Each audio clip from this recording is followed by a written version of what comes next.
आज बात करेंगे हम अनलिस्टेड शेयर के बारे में। अनलिस्टेड शेयर एक इन्वेस्टमेंट का वो जरिया है जिसके बारे में बहुत लिमिटेड लोग जानते हैं। हम मिडिल क्लास लोगों का भैया फेवरेट इन्वेस्टमेंट म्यूचुअल फंड में डाल दो, कोई डायरेक्ट स्टॉक में डाल दो, एफडी आरडी कर दो, और बहुत ज़्यादा अगर हम थोड़े समझदार हैं तो हम आईपीओ में पैसा लगाएंगे भैया। हैं आईपीओ में क्यों? क्योंकि इनिशियली नया नया कंपनी शेयर मार्केट में जा रहा है तो कम रेट पे मिलेगा, आगे उसके ग्रो करने के चांसेस ज़्यादा हैं। 500 रुपये का आईपीओ आ रहा है, कल को हो सकता है वो 700 800 1000 रुपये का शेयर हो जाए तो अपना पैसा कुछ टाइम में ही डबल ट्रिपल हो जाएगा। ऐसा सोच करके हम आईपीओ में जाते हैं। और आईपीओ के साथ दिक्कत एक ये है कि कई बार आईपीओ फुस भी हो जाता है और कई बार अच्छे आईपीओ हमको मिल भी नहीं पाते। इतनी भीड़ उसमें लग गई कि भाई हमारा अलॉटमेंट आया ही नहीं, तो हम गए सपना लेकर के हमको आईपीओ मिलेगा लेकिन मिला नहीं। लेकिन क्या हो, आईपीओ आने से पहले भी एक स्टेज होता है, वहीं आपको पता चल जाए और वहीं मौका मिल जाए उस कंपनी में इन्वेस्ट करने का, फिर तो मजेदार बात है ना।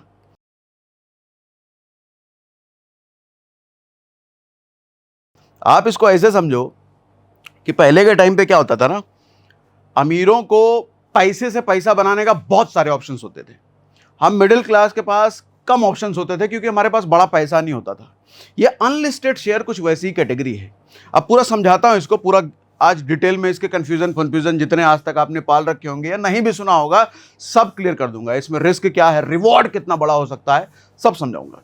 देखो होता क्या है, एक कंपनी बनती है नई नई, कोई भी नई कंपनी बनी और कंपनी अच्छा चलने लग गई, अच्छा परफॉर्म करने लग गई। अब कंपनी क्या करती है भैया, कंपनी प्लान करती है कि हम आईपीओ लाते हैं।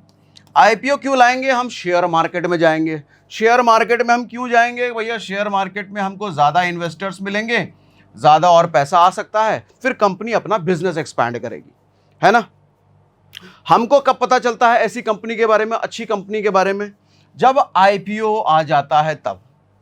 लेकिन सर कुछ ऐसे समझदार लोग हैं जो आईपीओ से पहले ही एंट्री मार देते हैं। किधर? अनलिस्टेड जब वो होता है तब। दो फायदे होते हैं, आईपीओ कई बार आपको मिल नहीं पाता है अलॉटमेंट क्योंकि भीड़ बहुत होती है। दूसरा, आईपीओ बढ़ेगा नहीं बढ़ेगा इसमें थोड़ा कंफ्यूजन होता है, ठीक है। तो उससे अच्छा हम अनलिस्टेड में जाकर के हमारे को दो फायदे मिलते हैं। एक तो भैया मिल ही जाता है, दूसरा आईपीओ आने से पहले आप ये एनालिसिस कर पाते हैं कि कल को इसका आईपीओ आएगा तो क्या हो सकता है, ये बढ़ेगा नहीं बढ़ेगा, आपको ज़्यादा समय मिल गया उसके बारे में एनालिसिस करने का। ये होता है अनलिस्टेड मार्केट। जब आईपीओ आ जाता है तो वो लिस्टेड हो जाता है। क्या हो जाता है? लिस्टेड, मतलब शेयर मार्केट में लिस्टेड हो गया। आप जो भी ब्रोकिंग प्लेटफॉर्म यूज करते हैं, एंजल वन, जीरोधा, ग्रो, जो भी, उधर आ गया, उधर दिखने लग गया शेयर, तो वो लिस्टेड हो गया। लेकिन अभी दिख ही नहीं रहा, उससे पहले का स्टेज है भैया, तो वो अनलिस्टेड होता है, ठीक। अब होता क्या है कि कोई कंपनी अगर मार्केट में है, अच्छा परफॉर्म कर रही है, मार्केट का मतलब नॉर्मल मार्केट, शेयर मार्केट नहीं, तो आपको कैसे पता चलेगा कोई कंपनी एग्जिस्ट भी करती है xyz.com? आपको पता भी नहीं है, कैसे डालोगे? तो उस कंपनी के आसपास के जो जानकार वाले लोग होते हैं, जो परिचय वाले होते हैं, उनके मालिक वालिक से वो पैसा डालते हैं, वो ग्रो होता है, वो पैसा कमा लेते हैं। लेकिन हमको तो पता ही नहीं, हम मिडिल क्लास अपना नौकरी चाकरी धंधे पाने में व्यस्त हैं भैया, हमको तो पता ही नहीं चल रहा। उससे क्या होता है कि हम ऐसी अपॉर्चुनिटीज मिस कर जाते हैं। लेकिन सोच के देखिए, कोई ऐसा अगर प्लेटफॉर्म हो, ऑनलाइन पोर्टल हो, जहां पर सिर्फ अनलिस्टेड शेयर की जानकारी मिलती हो। अरे आईपीओ की जानकारी के लिए तो अपने पास बतेरे ब्रोकर है ना, जीरोधा, एंजल ग्रो, बहुत सारे हैं। इसकी जानकारी अगर कोई पोर्टल पे अपने को मिल जाए तो जैकपॉट बनाने का मौका हो सकता है ना। तो ऐसे ही आज एक प्लेटफॉर्म की हम बात करेंगे। बस उस प्लेटफॉर्म पे आने से पहले इसका डिटेल समझाता हूं भैया। अनलिस्टेड क्या होता है, कितना बड़ा पोटेंशियल है पैसा बनाने का, रिस्क कितना है, रिवॉर्ड कितना है, पहले इसका सब समझाता हूं, फिर वो पोर्टल के बारे में बताता हूं कहां हम यहां इन्वेस्टमेंट कर सकते हैं, ठीक है। तो जैसा मैंने बताया कि भैया जो लिस्टेड शेयर होते हैं वो एनएसई बीएसई पर आ जाते हैं, मतलब स्टॉक मार्केट में आ जाते हैं, मतलब आपके ब्रोकर प्लेटफॉर्म पे दिखने लग जाते हैं। और लिस्टेड होने से पहले आईपीओ का फेज होता है, इनिशियल पब्लिक ऑफरिंग, बट उससे भी पहले अनलिस्टेड शेयर। तो अनलिस्टेड शेयर और लिस्टेड शेयर में थोड़ा सा डिफरेंस आपको समझा देता हूं। कहां से खरीदते हैं लिस्टेड और कहां से खरीदते हैं अनलिस्टेड? देखिए, लिस्टेड शेयर तो आप कोई भी ब्रोकर प्लेटफॉर्म से खरीद लो, ठीक। अनलिस्टेड शेयर प्राइवेट प्लेटफॉर्म पे बिकते हैं, जैसे प्रिसाइज की हम बात करेंगे आज डिटेल। अच्छा, प्राइवेट प्लेटफॉर्म है, फिर पैसा रिस्क पे होगा। अरे ऐसे कैसे रिस्क पे, समझाता हूं डिटेल में। अच्छा, प्राइस कैसे तय होगा? लिस्टेड शेयर में क्या होता है, डिमांड सप्लाई से होता है। डिमांड ज़्यादा है तो शेयर की प्राइस बढ़ती है। अनलिस्टेड शेयर में होता है नेगोशिएशन। कंपनी के मालिक के साथ बैठे हो, उसके शेयर होल्डर के साथ आप बैठे हो, नहीं भैया 100 का नहीं, हम तो 90 का लेंगे, 80 का लेंगे।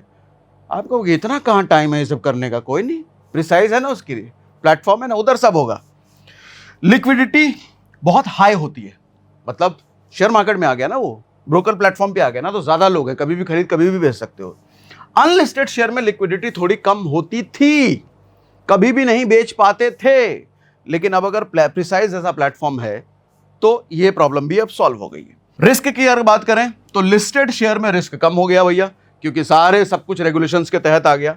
अनलिस्टेड में रिस्क थोड़ा आप कह सकते हो बड़ा, लेकिन रिटर्न भी बड़ा मौका हो सकता है, क्योंकि आप बहुत इनिशियल स्टेज पर कंपनी में पैसा डाल रहे हो। कंपनी अगर 1000 रुपए की हो गई, 1000 रुपए का शेयर हो गया, तो वो ज़्यादा से ज़्यादा 1200 जाएगा, 1500 जाएगा। लेकिन सोच के देखो, कंपनी का जब शेयर 100 रुपए का है, उसी वक्त आपने पकड़ लिया, कल को जब 1200-1500 जाएगा तो कितने गुने का रिटर्न हो गया।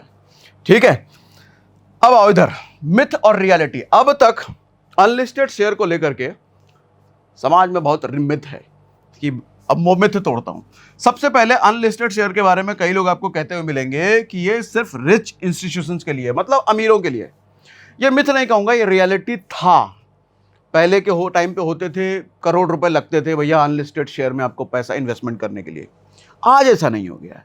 आज प्रिसाइज जैसे प्लेटफॉर्म होने की वजह से सिर्फ 10,000 रुपए से इन्वेस्टमेंट शुरू हो जाता है। ठीक है, पहले 1 करोड़ रुपए लगते थे, आज के टाइम में प्रिसाइज है तो 10,000 से काम शुरू हो जाता है। अब मिथ नंबर 2 क्या है? ह्यूज मार्कअप्स और हिडन फीस। पहले के टाइम पे क्या होता था कि आप किसी आदमी से डील करते थे अनलिस्टेड शेयर लेने के लिए, कोई बड़ा प्लेटफॉर्म नहीं होता था। तो अब आदमी है तो भैया भरोसा नहीं, कल को आदमी भाग जाएगा, कितनी हिडन फीस ले लेगा, क्या कर लेगा, आपका पैसा सही जगह जा भी रहा है कि नहीं जा रहा है। लेकिन अब क्या हो गया, प्लेटफॉर्म आ गया है, प्रिसाइज ऐसा प्लेटफॉर्म जो कॉम्पिटिटिव प्राइसिंग देते हैं और पूरी ट्रांसपेरेंसी के साथ सारे रिपोर्ट आप पढ़ सकते हो, सब देख सकते हो। उसके बाद क्या होता है, no data for all, no data और ऑल स्कैम्स। पहले ये मिथ भी था, थोड़ी रियलिटी भी थी पहले, लेकिन अब क्या हो गया है, precise complete analyst grade report देता है, जो कि इन्वेस्टर्स को हेल्प करता है इन्फॉर्म्ड डिसीजन लेने में। आपको सब पहले ही पता है तो आप देख करके डिसीजन ले सकते हो। पहले क्या मिथ क्या होता था कि नो प्रूफ आफ्टर बाइंग।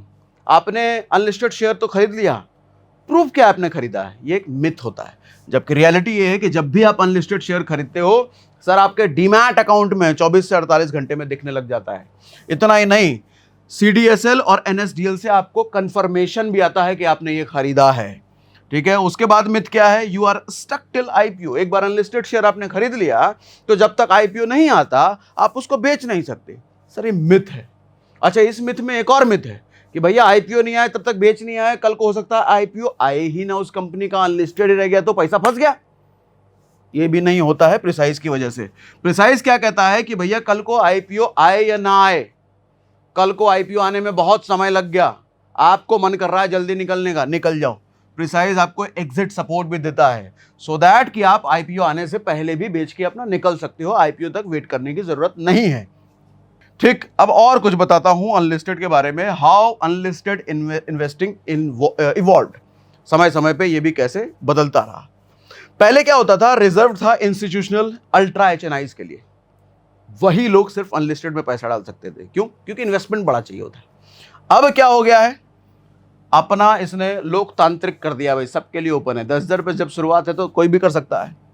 पहले क्या होता था, मैनुअल प्रोसेस होता था, पेपर वर्क होता था, ब्रोकर्स के कॉल होते थे, आदमी से आपको डीलिंग करनी पड़ती थी। अब कुछ नहीं, ऑनलाइन ऑर्डर कर लो, ऑनलाइन ट्रैक करो, पब्लिक मार्केट एक्सपीरियंस भैया सब ऑनलाइन है। आज ये मेन स्ट्रीम बन चुका है वेल्थ क्रिएशन के लिए। आपको हो सकता है पता ना हो, या बहुतों को ये पता ना हो कि अनलिस्टेड शेयर भी एक बड़ा मेन स्ट्रीम इन्वेस्टमेंट ऑप्शन बन चुका है, बड़े कमाई करने का मौका। Why consider unlisted share for long term wealth. अब लॉन्ग टर्म वेल्थ में अनलिस्टेड शेयर को हम क्या कंसिडर कर सकते हैं, और कर सकते हैं तो क्यों कर सकते हैं? म्यूचुअल फंड में कर सकते हैं, डायरेक्ट स्टॉक्स में कर सकते हैं, क्या इसमें भी कर सकते हैं क्या लॉन्ग टर्म के लिए? भैया पहला कारण हाई ग्रोथ पोटेंशियल है। जैसा मैंने आपको कहा कि कोई शेयर IPO आते आते वो 1000 रुपये का अगर लॉन्च होता है तो 1000 से वो 1500 जा सकता है, 2000 जा सकता है। लेकिन सोच के देखिए, जब वो 100 रुपये का था उसी टाइम आपने पकड़ लिया, उसी टाइम पैसा डाला, तो कल को जब 2000 जाएगा तो आपका इन्वेस्टमेंट कितना बड़ा हो सकता है। अच्छा, मैं भी सारे पॉजिटिव साइड की बात कर रहा हूं, सिर्फ पॉजिटिव ऐसा नहीं है, कुछ रिस्क भी है, रिस्क के बारे में भी बताऊंगा, वो भी ध्यान से सुन लीजिएगा, ठीक है। डाइवर्सिफिकेशन और inflation edge. Portfolio diversification, diversification का मतलब आप जानते हैं कि अपने पैसे को अलग अलग बकेट में अलग अलग जगह पर डालने का मतलब। Different from public market performance, public market performance से अलग होता है भैया, यहां पर ग्रोथ कई बार स्लो फास्ट दोनों हो सकती है। प्रोवाइड पैसिव इनकम, जैसे NSC gives you regular dividend, ऐसे कई सारे स्टॉक्स हैं जो आपको रेगुलर डिविडेंड देते हैं, तो पैसिव इनकम का भी अपॉर्चुनिटी यहां पर बन जाता है, ठीक। स्ट्रैटेजिक पोर्टफोलियो बैलेंस, कहने का मतलब 10 से 20% भी अगर किसी अनलिस्टेड शेयर में आपका अलोकेशन है तो कल को आपका रिटर्न बहुत बड़ा कर सकता है, सकता की बात कर रहा हूं। अब रिस्क रिवॉर्ड क्या है ये भी समझो भैया। हाइयर रिस्क है, अर्लियर स्टेज कंपनी, मोर अनसर्टेनिटी। जब मैंने ये कहा कि जब 100 रुपए का स्टॉक था और कल को 1200-1500 जाएगा, रिटर्न कितना बड़ा हो सकता था, तो साथ में आपको यह भी समझ जाना चाहिए कि आज 100 रुपए का स्टॉक है, कल को हो सकता है कि 500 का भी ना जाए, 300 का भी ना जाए, फिर ये रिस्क है। तो जब अनलिस्टेड मार्केट में आप इन्वेस्ट कर रहे हो, जब कंपनी के बहुत अर्लियर स्टेज पे आप इन्वेस्ट कर रहे हो, तो आपको ज्यादा समझदारी दिखाने की जरूरत है, रिस्क भी बड़ा है। दुनिया में किधर भी जब बड़े रिटर्न की हम बात करते हैं तो सर बड़ा रिस्क, अपने आप समझ जाओ, बड़े रिस्क के बगैर बड़ा रिटर्न कहीं भी नहीं हो सकता। लिक्विडिटी रिस्क क्या है भैया? प्राइसेस में स्विंग ड्रास्टिकली। स्टॉक मार्केट में आने के बाद, शेयर लिस्टेड होने के बाद ज्यादा लोग खरीदने बेचने के लिए होते हैं, तो उसी को हम कहते हैं लिक्विडिटी अच्छी है। यहां कम लोग होते हैं, तो कम लोग हैं तो बेचना कई बार मुश्किल हो सकता है, खरीदना कई बार मुश्किल हो सकता है, लेकिन प्रिसाइज जैसा प्लेटफॉर्म है तो ये भी आपको ये स्मूथ प्रोसेस करके देते हैं, ठीक है। IPO isn't guaranteed but precise offer exit assistance. जैसा मैंने थोड़ी देर पहले बताया कि गारंटी नहीं है कि आईपीओ आ ही जाएगा, तो प्रिसाइज आपको कहता है कि भैया आईपीओ आए ना आए, आप पहले भी एग्जिट कर सकते हो अपना प्रॉफिट लेके, प्रॉफिट लॉस जो भी हुआ। इंफॉर्मेशन गैप क्या है भैया? लेस पब्लिक डेटा है, पब्लिक में ज्यादा इंफॉर्मेशन अवेलेबल नहीं है, बट प्रिसाइज इस गैप को भी फिलफिल कर देता है, एक्सपर्ट के रिसर्च आपको बना के देता है, यह भी मैं आपको दिखाऊंगा, स्क्रीन पर ही दिखाऊंगा। रिवॉर्ड पोटेंशियल होता है, पेशेंस पे करता है, many unlisted stocks gave multi bagger return in 1 to 2 year, ये भी पॉसिबिलिटी है। हाई रिस्क हाई रिवॉर्ड की हमने बात कर ली, ठीक। उसके बाद जरा टैक्सेशन पर भी बात कर लें, टैक्स कितना लगेगा जरा ये बताओ। सर होल्डिंग पीरियड है इसका शॉर्ट टर्म में 24 महीने से कम, 24 महीना या उससे कम, लॉन्ग टर्म है 24 महीना उससे ज्यादा। लिस्टेड शेयर में क्या होता है कि 12 महीना होता है लॉन्ग शॉर्ट टर्म, 12 महीना या उससे पहले अगर आप सेल कर देते हो तो शॉर्ट टर्म बोलते हैं, 12 महीने के बाद बेचते हो तो उसको लॉन्ग टर्म बोलते हैं। अनलिस्टेड में ये क्राइटेरिया 24 महीने के लिए है, ठीक है। Short term capital gain tax आपको लगता है आपके इनकम स्लैब के हिसाब से। लिस्टेड शेयर में short term capital gain tax, यानी कि अगर आपका 100 रुपए का इन्वेस्टमेंट था, वो शेयर 120 रुपए हो गया, तो आपकी कमाई जो 20 रुपए है, उस 20 रुपए पर लिस्टेड शेयर में 20% लगता है। अनलिस्टेड शेयर में आप जिस भी इनकम क्राइटेरिया में फॉल करते हो, जो भी आपकी इनकम है, उस इनकम क्राइटेरिया में जो फॉल करते हो, जितना परसेंटेज आपका टैक्स लगता है उतना टैक्स लगता है इस पर। लॉन्ग टर्म में क्या होता है भैया? 12.5% फ्लैट है, ये लिस्टेड में भी है अनलिस्टेड में भी है, 12.5%। किस पर? वो जो 20 रुपए आपने एक्स्ट्रा कमाया उस पर। डिविडेंड रेगुलर इनकम की तरह होता है भैया, जितनी आपकी टोटल रेगुलर इनकम बन रही है, जिस टैक्स स्लैब में आ रहे हो आप, उसके हिसाब, उसी के हिसाब से डिविडेंड पर भी टैक्स लगता है, लाइक लिस्टेड कंपनी डिविडेंड्स। अब की टेक अवे क्या है? Long term capital gain tax better है, 12.5% दो भैया। Short term sales, short term में आप बेचोगे ज्यादा लग सकता है, आप हो सकता है ज्यादा बड़ी इनकम कैटेगरी में फॉल कर रहे हो तो, ठीक है। और वैसे भी पैसा मल्टीप्लीकेशन कंपाउंडिंग तो लॉन्ग टर्म में होता है, एक साल से अंदर अंदर क्या ही कमा लोगे, ठीक। अब रियल लाइफ कुछ सक्सेस स्टोरीज भी बता दूं क्या? कुछ ऐसे अनलिस्टेड शेयर के बारे में आप बता सकते हो जो पहले बहुत कम पे थे, बाद में बहुत बड़े हो गए, तो बताता हूं ना। सर एनएससी का ही ले लो, अभी तक लिस्टेड नहीं हुआ ये, फिर भी 3230 रुपए के प्राइस से 6000 रुपए का प्राइस से टच कर चुका है जुलाई 2023 में, almost double. After bonus split now 2190 रुपए था जुलाई 2025, और 3 गुना रिटर्न हो चुका है ये 2 साल में, 3 गुना, ठीक है। डिविडेंड भी इन्होंने रेगुलरली पे किया है। अगली कंपनी है ऑर्बिस फाइनेंशियल, ये 70 रुपए से, 70 रुपए कब थे? जनवरी 2022 में, 530 हो गया जुलाई 2025 में, यानी कि लगभग 7.5 गुना रिटर्न इन्होंने 2.5 साल में दे दिया। ठीक, वॉरी एनर्जीज की बात करो, 2023 में ये 675 का था, प्री आईपीओ आते आते 2900 रुपए का हो चुका था, मतलब 4 गुना के आसपास इसने भी रिटर्न दिया। Driven by solar energy boom, solar energy का जो बूम हुआ था उसका फायदा इनको मिला। अब नायरा एनर्जी की बात करो, 375 रुपए का था जून 2024 में, ये 1350 रुपए का हो गया जुलाई 2025 में, यानी कि 3.5 गुना रिटर्न इसने भी दिया। एक बार फिर से डिस्क्लेमर आपको दे दूं, इतना रिटर्न जो मैं बात कर रहा हूं हर बार ऐसा नहीं होता, हमेशा सिर्फ पॉजिटिव रिटर्न मिले, हमेशा आपको 2 गुना 3 गुना रिटर्न मिले, ऐसा नहीं होता, लॉसेस भी होते हैं। इसलिए डिस्क्लेमर दे रहा हूं कि आप चेक जरूर कीजिए। जो रिपोर्ट्स अभी प्रिसाइज पे मैं दिखाऊंगा, उस रिपोर्ट्स को ढंग से पढ़ करके किसी स्टॉक्स में पैसा डालना। ठीक है, कंक्लूजन क्या है भैया? क्वालिटी फर्म है, अर्ली एंट्री है, एक्सप्लोसिव तगड़ा ग्रोथ पोटेंशियल है। अब प्लेटफॉर्म जरा आपको मैं दिखा देता हूं। प्लेटफॉर्म का लिंक हमने पिन कमेंट और डिस्क्रिप्शन में दे रखा है, उस लिंक पर क्लिक करेंगे तो आप यहां आ जाएंगे। ठीक है, सबसे पहले यहां पे लॉगिन का ऑप्शन है, तो शुरुआत में तो लॉगिन तो करोगे नहीं, तो शुरुआत में आप आ जाओ रिजर्व एक्सेस पे। सबसे पहले आपको अपना लॉगिन आईडी पासवर्ड बनाना पड़ेगा ना, अपना ईमेल एड्रेस डालना, ओटीपी आएगा, रिजर्व एक्सेस हो जाएगा, उसके बाद आप सीधा लॉगिन पे आ जाना जब लॉगिन आईडी पासवर्ड आपका बन जाए। ठीक, अब मेरा बना हुआ है तो मैं एंटर करके सीधा डाल के आपको दिखा देता हूं।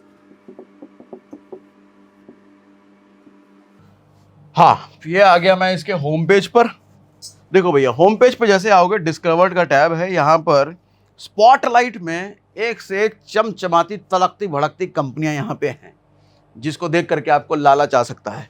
एनएससी भैया आईपीओ आ सकता है तो इसमें पैसा डाल सकते हैं। पराग पारेख, ये पीडब्ल्यू, एनईआरएल, हीरो फिनकॉप, ओयो, इतनी सारी कंपनियां भैया इनके स्पॉटलाइट में हैं। आप डिस्कवर कर सकते हो, आप इनके फाइनेंशियल्स पढ़ सकते हो। कैसे पढ़ सकते हो ये भी आपको समझा देता हूं। आप स्क्रीनर पे आओ, स्क्रीनर पे आओ, मान लो आपको एनएससी का डिटेल समझना है, पढ़ना है जरा इसके बारे में। इस पर हमने क्लिक कर दिया, आपका यहाँ पर फेस वैल्यू दिख रहा है, प्राइस वाइस सब दिख रहा है। उसके बाद यहाँ पर आप फाइनेंशियल्स में आ जाओ, इनका एनुअल रिपोर्ट आप पढ़ सकते हो। अच्छा, इनका एनुअल रिपोर्ट में अच्छी बात यह है कि ज़रूरी नहीं है कि आपको सीए होने की ज़रूरत है, लॉयर होने की ज़रूरत है तभी आप पढ़ पाओगे। इनके एनुअल रिपोर्ट में मुझे अच्छी बात यह लगी कि आम इंसान भी पढ़ सकता है, इतनी नॉर्मल भाषा में कलरफुल तरीके से इन्होंने समझा रखा है। ठीक है, और भैया ये सब देखो, आप ये सब चीज़ें पढ़ सकते हो, बड़े आराम से इसको देख सकते हो। एक मुझे बस दिखाना था इसकी झलक आपको, बाकी डिटेल आप डाउनलोड करोगे तो पढ़ना। ठीक है भैया, तो अब वापस आ जाओ जरा। तो अच्छा, स्क्रीनर में अच्छी बात यह है कि आप यहाँ पर की मैट्रिक्स देख रहे हो, अपना फिल्टर लगा करके मार्केट कैप के बेस पे आपको देखना है, पी रेशियो के बेस पे देखना है, कई सारे फिल्टर हैं, इन फिल्टर के बेस पे आपको कंपनियां देखनी है, आप वो भी कर सकते हो। अवेलेबिलिटी का भी भैया कमिंग सून में कौन से हैं, मुझे कमिंग सून वाला देखना है तो सीधा कमिंग सून आप यहाँ से देख सकते हो कौन कौन से आने वाले हैं। हालांकि कमिंग सून डायरेक्ट आपको डिस्कवर टैब पे भी दिख सकता है, दिख जाता है। आप इधर आओगे ना, कमिंग सून आने वाले कौन से हैं, आ रहा है, तो ये सब कमिंग सून सेक्शन है भैया। सोल्ड आउट जो निकल चुके हैं, जो लिस्टेड हो चुके हैं, जो बाकी सारा आप ऑप्शन एक्सप्लोर कर सकते हो। अब मैं आपको सीधा वो ऑप्शन दिखाता हूं जहां पर कोई अनलिस्टेड शेयर चुन करके उसमें इन्वेस्टमेंट कैसे करते हैं। अब अनलिस्टेड शेयर बाय करने से पहले मैं अपनी प्रोफाइल बना लेता हूं, बैंक अकाउंट वगैरह ऐड कर देता हूं। अब ये बैंक अकाउंट ऐड करने बोल रहा है तो मैं बैंक अकाउंट कर लेते हैं ऐड।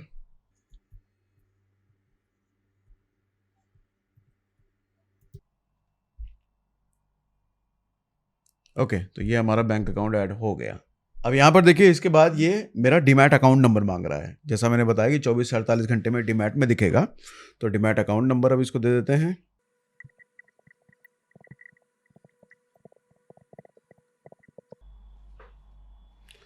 ये हमारा यहाँ पे डीमैट अकाउंट भी सक्सेसफुली ऐड हो गया।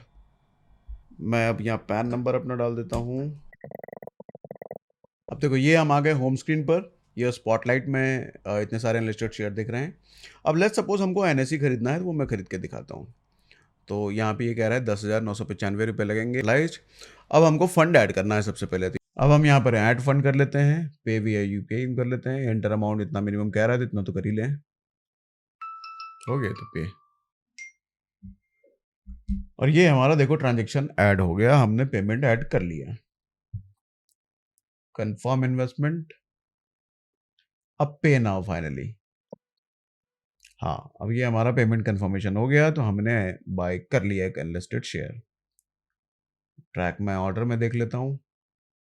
अब ये ऑर्डर कंफर्म तो हो चुका है, शेयर अलॉटमेंट पेंडिंग।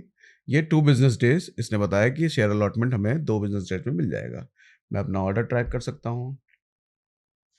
हाँ, ये अब दिखा रहा है मेरा प्रोसेस क्या है ऑर्डर का। ठीक है,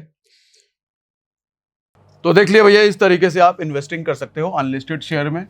कुछ और चीजें आपके साथ शेयर करता हूं। Y precise? प्रिसाइज ही क्यों? Simplifying private market investing. Fast transfer होता है भैया, share credited in demat account 24 से 48 घंटे में आपके डीमैट में दिख जाता है शेयर, और एनएसडीएल या सीडीएसएल से कंफर्मेशन भी आ जाता है। क्यूरेटेड कंपनीज हैं जैसे boat, NSE, Tata capital, CSK जैसी कंपनीज यहां पर आपको दिख जाती हैं। मिनिमम लो इन्वेस्टमेंट से शुरू हो जाता है भैया, 10,000 रुपए से शुरू हो जाता है। यूजर फ्रेंडली प्रोसेस भी है, सिर्फ 3 स्टेप, कंफर्म करो, ऑर्डर करो, पे करो। डीप रिसर्च आपको मिलता है, एनालिस्ट की रिपोर्ट मिलती है, फाइनेंशियल्स मिलते हैं, वैल्यूएशन ब्रेकडाउन आपको मिलता है। अच्छा, एग्जिट सपोर्ट भी मिलता है। You don't need to wait for IPO to sell, जैसे हम पहले बात कर चुके हैं। कस्टमर हेल्प के लिए भैया फोन पे सपोर्ट मिलता है, व्हाट्सएप पे मिलता है, नंबर दिया हुआ है, ये ईमेल भी दिया हुआ है। ठीक, उसके बाद फाइनल टेक अवे ये है कि पहले अनलिस्टेड शेयर्स में इन्वेस्टिंग सिर्फ वीआईपीज के लिए होता था, एचएनआईज के लिए होता था, जो करोड़पति होते थे उनके लिए होता था। लेकिन अब प्रिसाइज ने हम जैसे लोगों के लिए भी ये कर दिया, 10,000 रुपए से भी हम अनलिस्टेड शेयर में इन्वेस्टिंग कर सकते हैं। लेकिन हाँ, अनलिस्टेड कोई भी शेयर चुनने से पहले फिर से बता देता हूँ, अपनी एनालिसिस जरूर कर लीजिए। जो रिपोर्ट्स या फिर प्रिसाइज देते हैं उन रिपोर्ट्स को थोड़ा ढंग से पढ़िए, उसके बाद ही किसी अनलिस्टेड शेयर में पैसा लगाइए। और भैया इतना ही, बाकी कोई सवाल हो तो कमेंट बॉक्स में लिख के बताइए। प्रिसाइज का लिंक हमने पिन कमेंट और डिस्क्रिप्शन में डाल रखा है।